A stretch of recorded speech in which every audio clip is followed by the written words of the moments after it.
Admiral Vraxazor stood on the command deck of the Imperial vessel, Dominant Will, his thick gray skin reflecting the blue glow of the holographic displays. His 4 yellow eyes narrowed as he studied the sensor readings from the uncharted sector. "Explain this anomaly," he demanded, pointing a clawed finger at the screen.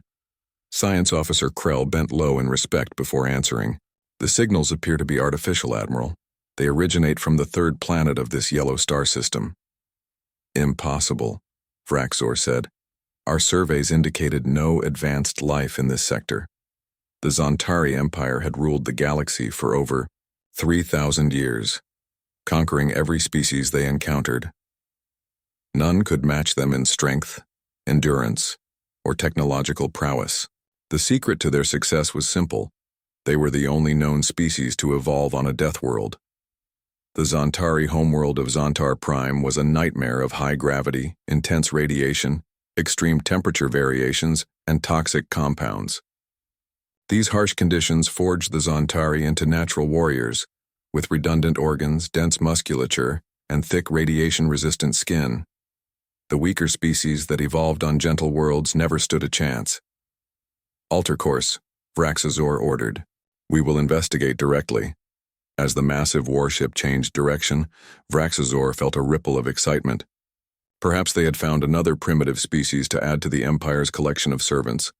Captain Daniel Wright of the Earth exploratory vessel Horizon was reviewing the ship's log when the alarm sounded.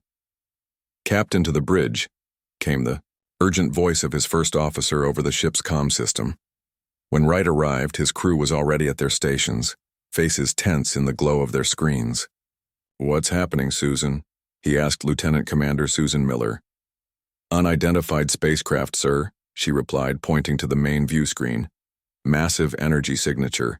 It appeared at the edge of the solar system less than 10 minutes ago, and is moving toward Earth at incredible speed." Wright studied the blurry image on the screen. The vessel was unlike anything he had ever seen, enormous with what appeared to be weapon emplacements covering its hull. "Time to intercept?" he asked.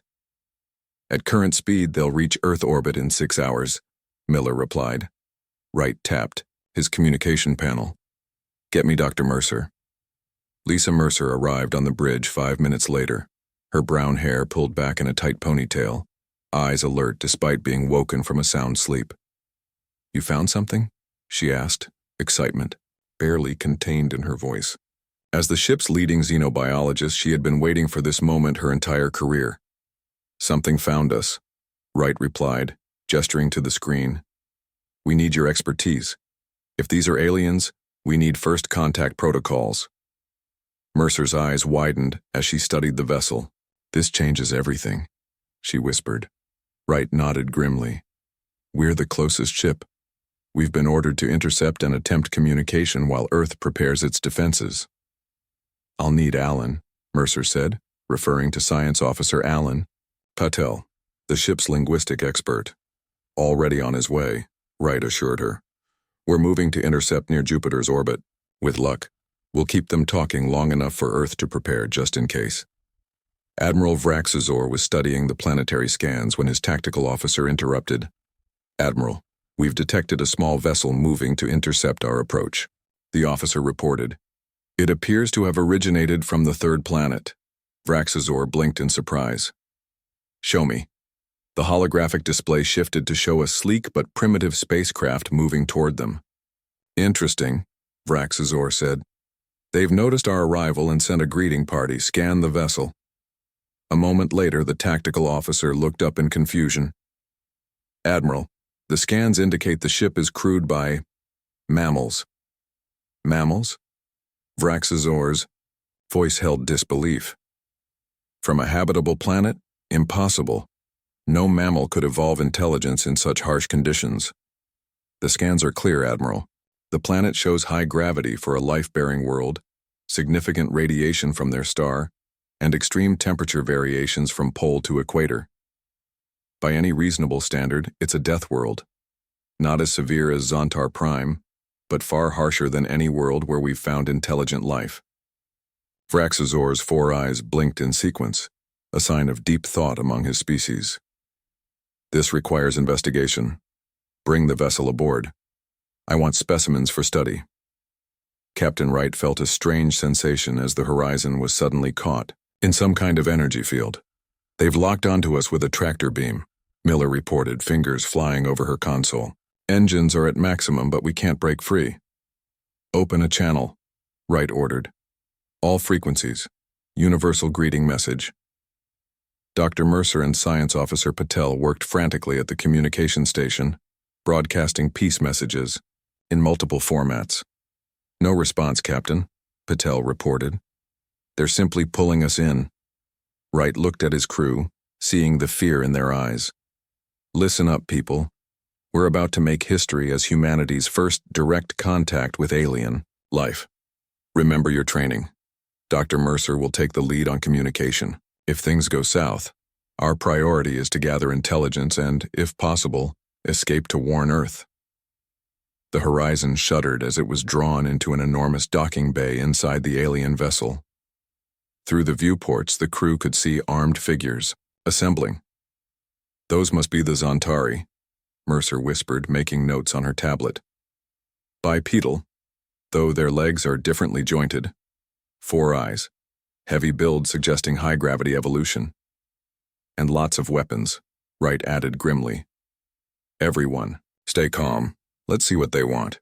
Admiral Vraxor observed the human vessel through a security feed. He was fascinated by how fragile the ship appeared. Prepare to board, he ordered. I want 5 specimens, sedated and brought to the laboratory. Be careful not to damage them. The boarding party, led by Commander Krex, approached the airlock of the human vessel. They carried weapons designed to stun rather than kill. Remember, Vraxor cautioned over the comm, these are primitives.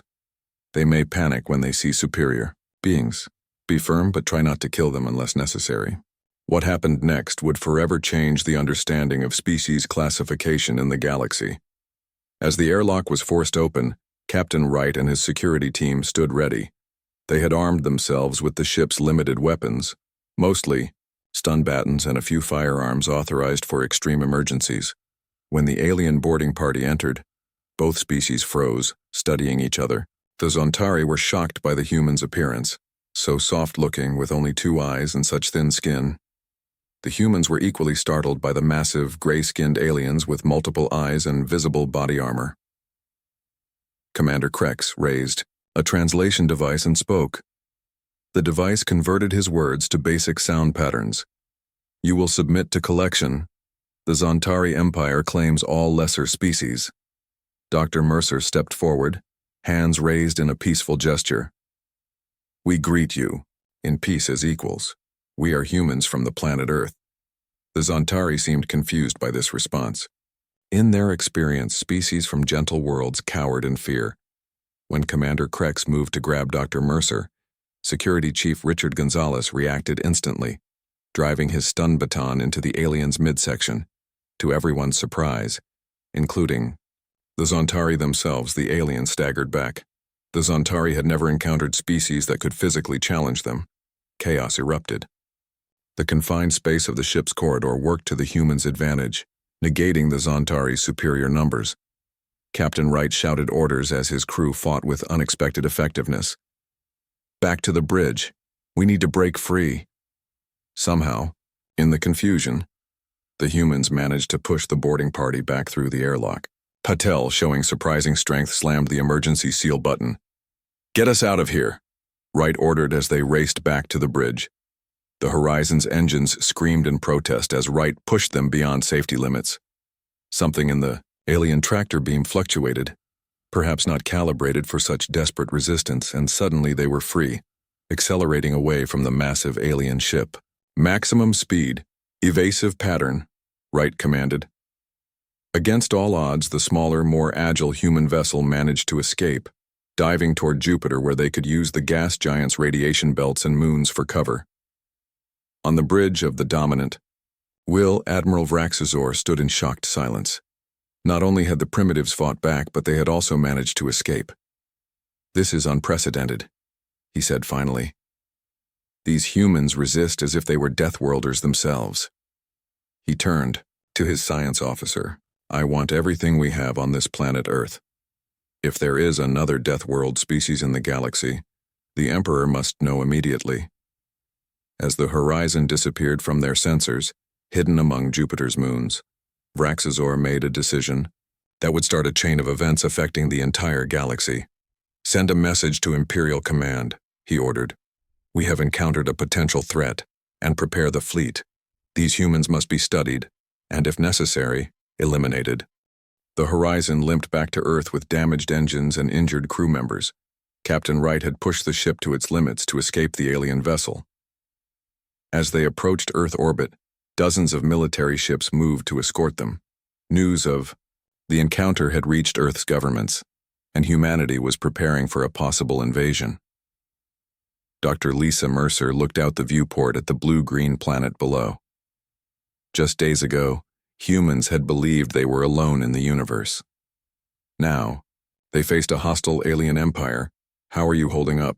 Captain Wright asked, joining her by the window. "Still processing," she admitted. "We've made first contact, but not how any of us imagined." She turned to him. "What happens now?" "We debrief. Everything we learned about these Zontari could be vital for Earth's defense." 3 hours later, they sat in a secure conference room at the United Earth Defense Headquarters in Geneva. Military leaders and scientists from around the globe had gathered to hear their report. Commander Shira Goldstein, a tactical expert with short blonde hair and intense blue eyes, led the questioning. "Could you describe their capabilities again?" Wright nodded. "Their ship was at least 20 times the size of the Horizon. They had technology we've never seen before. Tractor beams, advanced scanning systems, and weapons we can only guess at." "But you fought them off," Goldstein noted. "We got lucky," Wright replied. "They underestimated us. They seemed genuinely surprised when we resisted." Dr. Mercer stepped forward. "That's the key point. From what we gathered during the brief encounter, these Zontari believe themselves to be unique. They evolved on what they call a death world, a planet with high gravity, radiation, and other environmental challenges. It seems to be the basis of their empire. They conquer species from gentle worlds who can't physically match them." Dr. John Carter, a scientist with a gray beard and wire-rimmed glasses, looked up from his tablet. "And they classified Earth as a death world?" "Not initially," Mercer said. "They seemed confused by our existence. I believe they're still trying to understand how mammals like us could evolve intelligence on a planet they consider harsh." Carter laughed, though there was little humor in it. "Wait until they learn Earth is actually considered highly habitable by our standards." Admiral Vraxazor stood before the holographic projection of Supreme Commander Zoxvir, head of the Imperial Fleet. The Admiral had just finished reporting on the encounter with humans. "Let me understand," Zoxvir said, his 4 eyes blinking in sequence. "These mammals fought back and escaped?" "Yes, Supreme Commander. Their resistance was unexpected." "How is this possible?" "Our scans confirmed their planet has high gravity, significant radiation, and extreme temperature variations. No soft species should have evolved intelligence there." Vraxazor hesitated before answering. "Our preliminary analysis suggests they may be Deathworlders." Silence fell over the communication channel. In 3,000 years of Imperial history, the Zontari had never encountered another species that could claim that title. "This must be investigated thoroughly," Zoxvir finally said. "I am sending 5 additional battle cruisers to your position. Study these humans. Learn their weaknesses. If they are truly Deathworlders, the Emperor must decide how to proceed." After the communication ended, Vraxazor summoned his chief scientist. "I want comparative analysis between humans and Zontari," he ordered. "Strength, endurance, adaptability, everything. Find out what makes them tick." "But Admiral," the scientist protested, "we have very limited data." "Then get more," Vraxazor snapped. "Send stealth probes to their planet. We need information before the rest of the fleet arrives." On Earth, preparations for defense were underway. Every nation pooled resources and knowledge. Old enemies set aside differences in the face of a common threat. In a laboratory beneath the Rocky Mountains, Dr. John Carter studied the scans they had managed to take of the alien ship. Beside him, Eric Mason, Earth's newly appointed diplomat for alien affairs, watched with concern.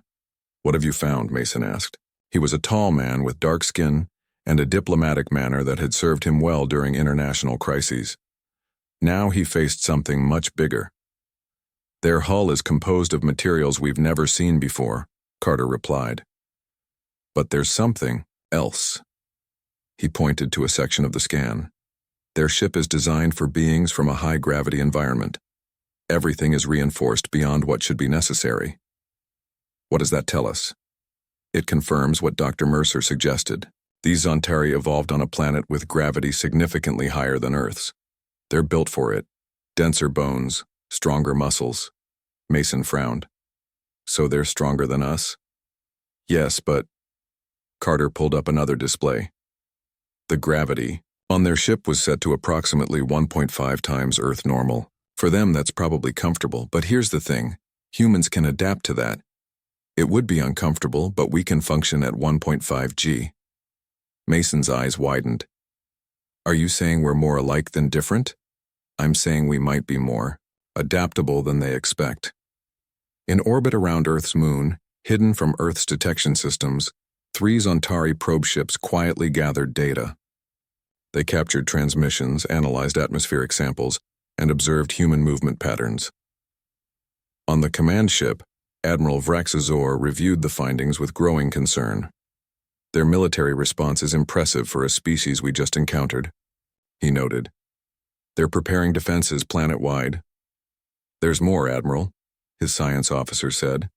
"Analysis of their broadcasts suggests they routinely engage in activities that would kill most galactic species. They deliberately expose themselves to temperature extremes for recreation.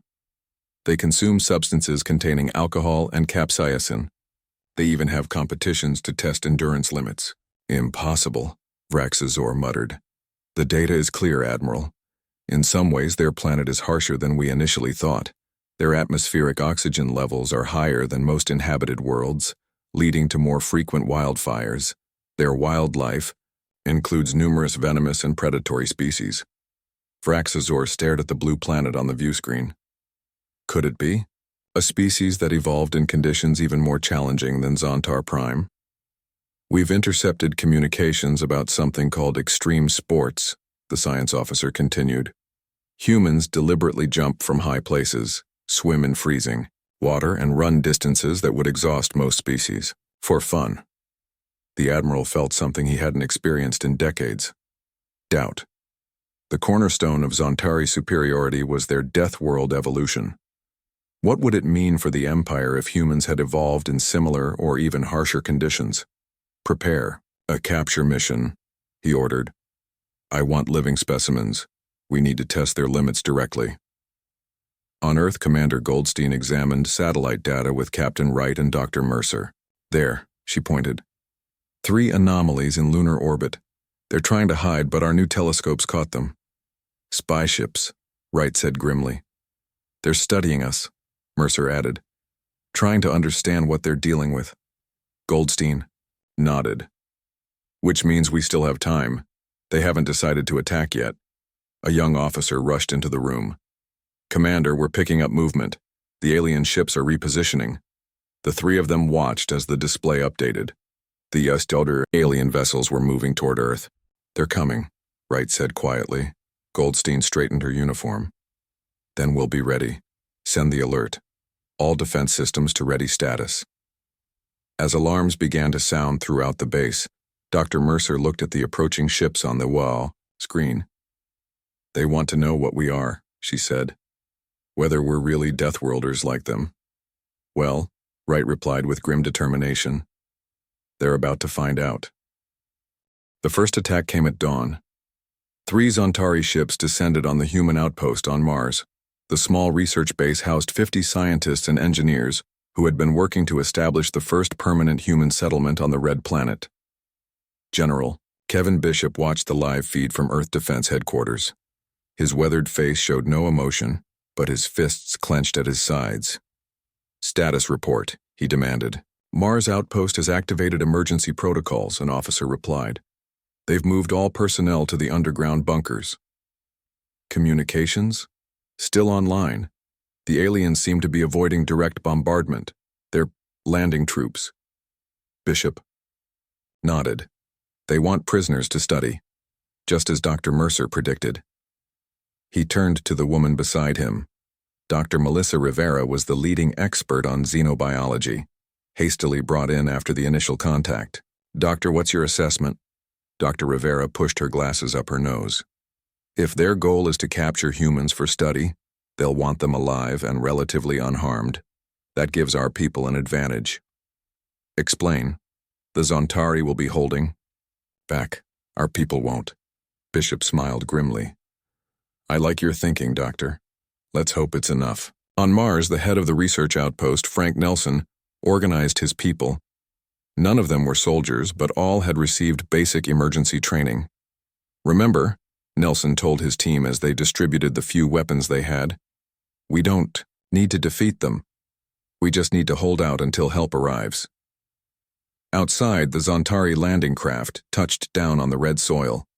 20 heavily armored soldiers emerged, led by a commander who surveyed the human structure with contempt. "Primitive construction," the commander said. "Breach the outer doors. Remember, the Admiral wants at least 10 specimens alive." The Zontari approached the base, confident in their superior strength and technology. They were unprepared for the reception that awaited them. Admiral Vraxazor observed the Mars operation from his command ship. The humans had detected their approach and taken shelter in reinforced sections of their outpost. This was expected.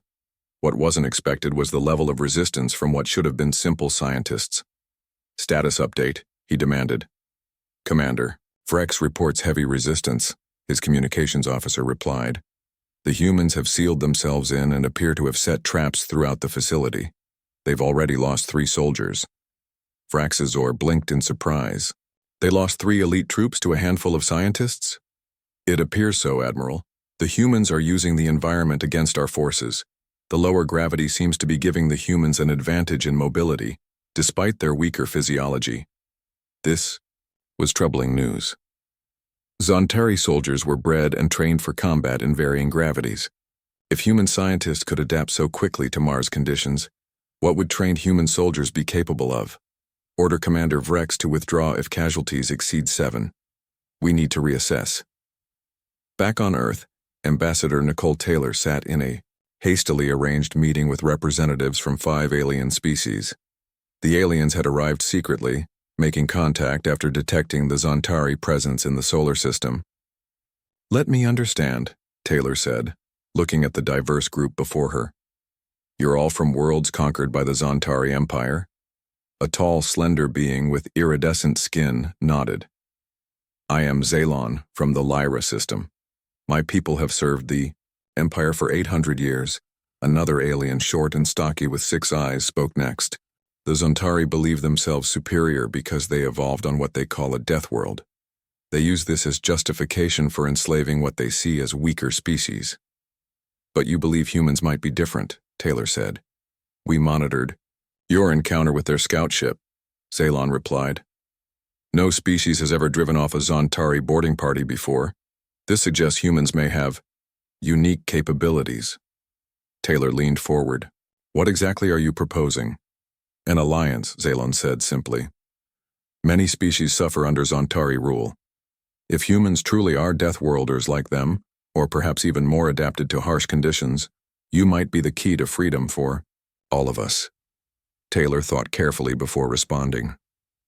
Earth needed allies, but she couldn't commit humanity to a galactic war without proper authority. "I will bring your proposal to our leaders," she said finally. "But first, we need to know everything you can tell us about Zontari weaknesses." On the Zontari command ship, Admiral Vraxazor received troubling news. The Mars operation had failed.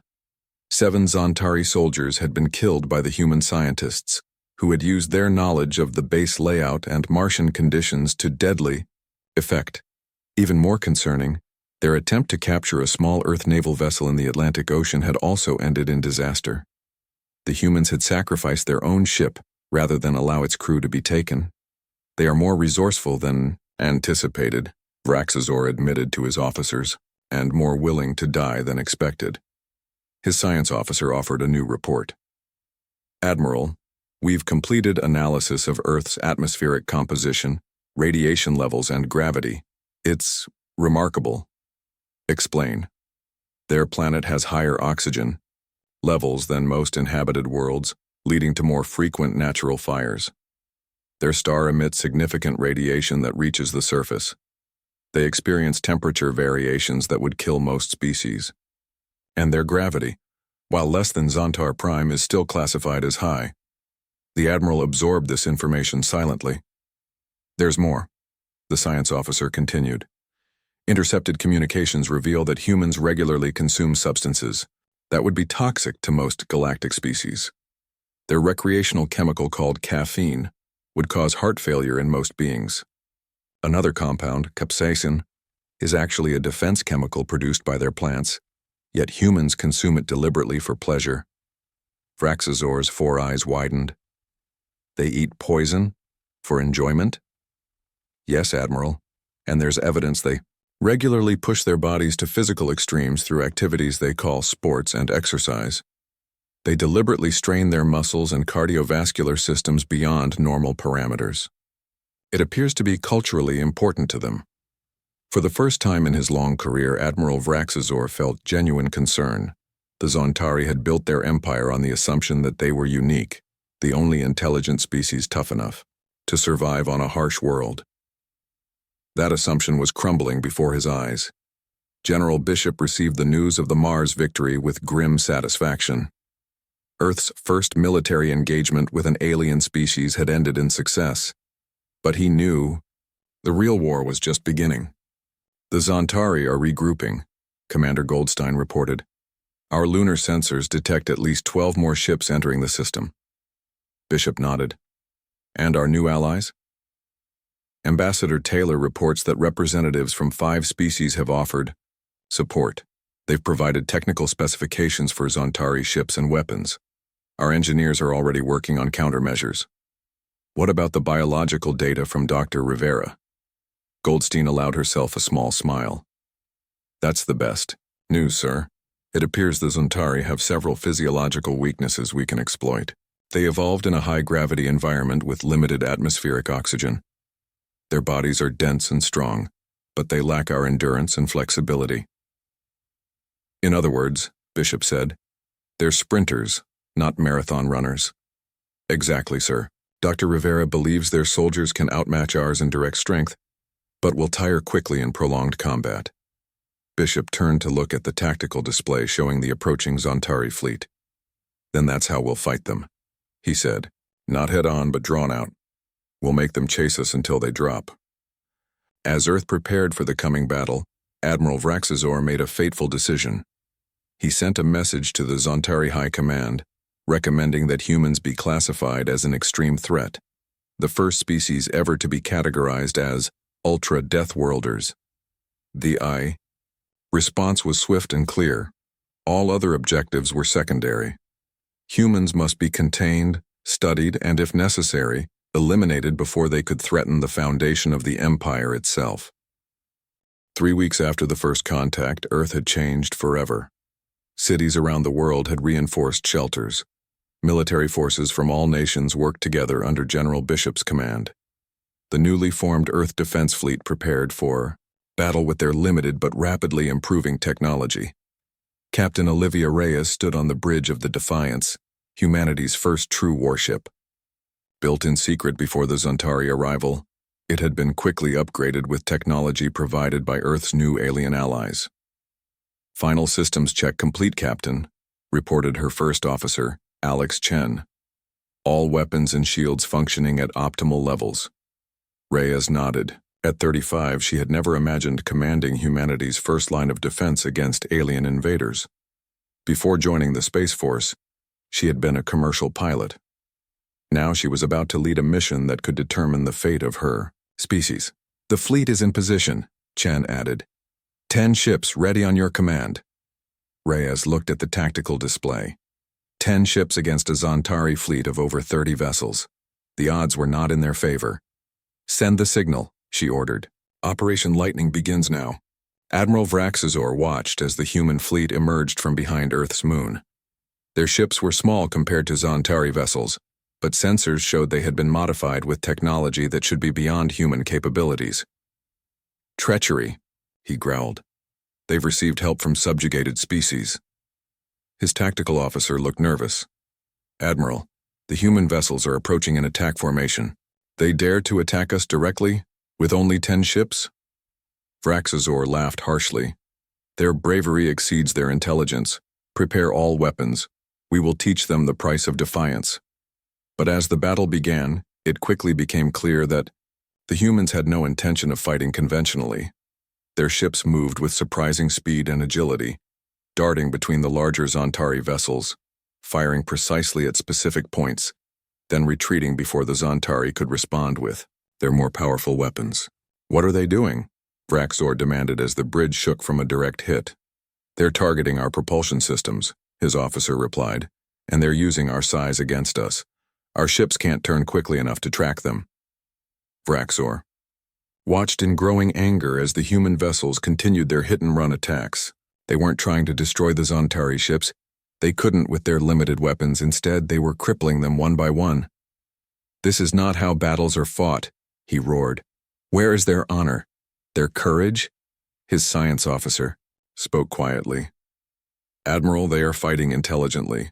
They know they cannot match our firepower, so they're using strategy instead of strength. As Vraxazor prepared to respond, a massive explosion rocked his flagship. Alarms blared throughout the vessel. Report, he demanded. Direct hit to our main power core, came the response. We're losing power to weapons and shields. For the first time in his career, Admiral Vraxazor felt something he had never expected to experience in battle against a supposedly inferior species: fear. Captain Reyes watched from the bridge of the Defiance as the Zantari flagship's lights flickered. Direct hit, Chen confirmed. Their main power systems are compromised. Reyes allowed herself a brief smile. Just as our allies said, their ships are powerful but predictable. They've never needed to adapt their tactics because they've always had overwhelming force. Captain, her communications officer interrupted. General Bishop is requesting a status update. Tell him Phase 1 is complete, Reyes replied. 6. Enemy vessels disabled. We're proceeding with Phase 2. She turned to her tactical officer. Launch the boarding shuttles. Let's see how the Zantari handle fighting in close quarters. On a distant world called Nexus 9, human resistance fighter Ben Harrison crouched behind a fallen column. Around him, the streets of the alien city were in chaos. News of human resistance against the Zantari had spread across the galaxy, inspiring rebellions on dozens of occupied worlds. Harrison had arrived 2 months earlier, sent by Earth's new Special Operations Command to train local resistance fighters. What he found surprised him. The people of Nexus 9, tall, willowy beings with blue skin, had lived under Zantari rule for generations. They were physically weaker than humans, evolved on a world with lower gravity and a gentle climate. But their determination to be free was just as strong. They're coming, whispered Leary, his local second-in-command. 3 patrol vehicles. Harrison nodded. Remember the plan. Let them pass the first barricade before we trigger the trap. As the Zantari vehicles moved through the narrow streets, Harrison marveled at the Empire's predictability. They always took the most direct route, always followed the same patrol patterns. They had ruled for so long without serious challenge that they had become complacent. Now, he said quietly into his communicator, the street ahead exploded as hidden charges detonated. The Zantari vehicles crashed into the sudden crater. As the stunned soldiers emerged, resistance fighters attacked from all sides. Harrison led the charge. Though the Zantari were individually stronger, the combined forces of humans and local fighters overwhelmed them through coordination and surprise. When it was over, Harrison collected the Zantari weapons and communication devices. Each small, victory provided both equipment and intelligence for the growing rebellion. You fight without fear, Leary observed as they retreated to their hidden base. Harrison laughed. I'm terrified, but on Earth we have a saying. Courage is not the absence of fear, but the triumph over it. Leary's large eyes blinked rapidly. the equivalent of a smile in her species. Your people have much wisdom. The Zantari believe strength comes only from physical power. They never understood that true strength can come from here. She touched her head. And here. She placed a hand over her heart. Supreme Leader.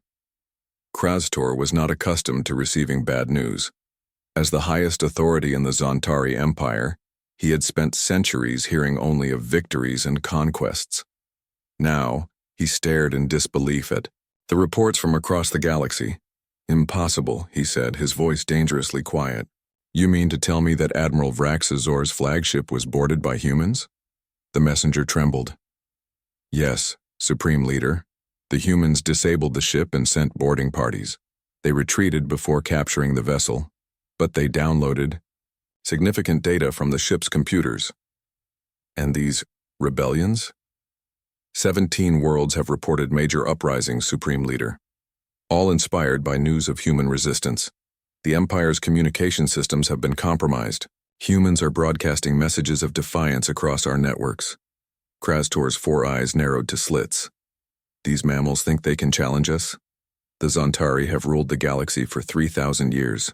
We will not be defeated by soft-skinned primates no matter what world they evolved on. He rose from his throne, towering over the messenger. Prepare my personal battle fleet. I will deal with Earth myself, and send this message to every corner of the Empire. Any species that aids, the humans will see their homeworld reduced to ash. As the messenger hurried away, Krastor turned to his private view screen, studying the images of humans captured during the various battles. They looked so fragile, with their thin skin and delicate limbs. Yet somehow they had accomplished what no species had managed in 3 millennia. They had challenged Zantari supremacy. A mistake I will personally correct, he vowed.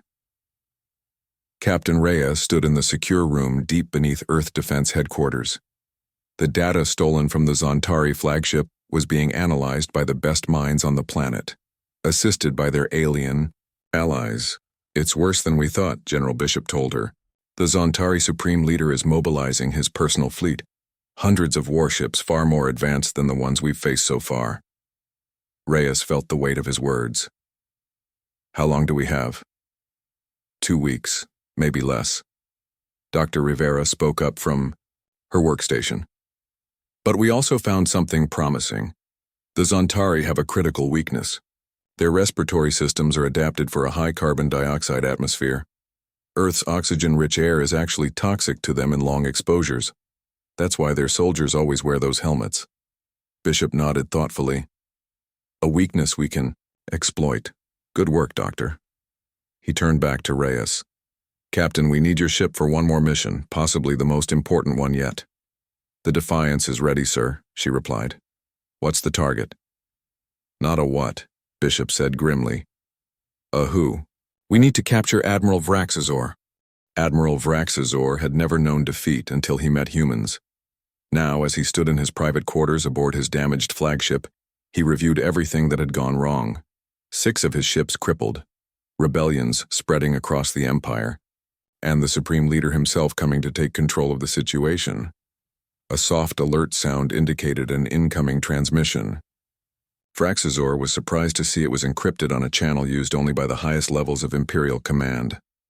Admiral, said the face that appeared on his screen. It was Commander Zexnar, an old comrade from the military academy. I risk my life sending this message. What is it? Vraxazor asked. The Supreme Leader has ordered your execution upon his arrival. He blames you for the failure to quickly subdue the humans. Vraxazor felt cold anger rather than fear. After 3 centuries of loyal service, this was his reward. There's more, Zexnar continued. He plans to use the Worldbreaker on Earth. The weapon is already being prepared. Now Vraxazor did feel fear. The Worldbreaker was the Empire's most terrible weapon, capable of shattering a planet's crust. It had been used only twice in Imperial history, both times against uninhabited worlds as demonstrations of power. He cannot do this, Vraxazor said. The humans are worthy opponents. To destroy their world would be dishonorable. His friend looked surprised. You speak of honor toward an enemy? Vraxazor surprised himself with his answer. These humans, they are different. They fight not just for themselves, but for others. Our people have ruled through fear for so long, we've forgotten there are other ways. After the transmission ended, Vraxazor made the most difficult decision of his life. He would betray his emperor to save not just himself, but potentially the galaxy. Captain Reyes and her team moved silently through the damaged sections of the Zantari flagship.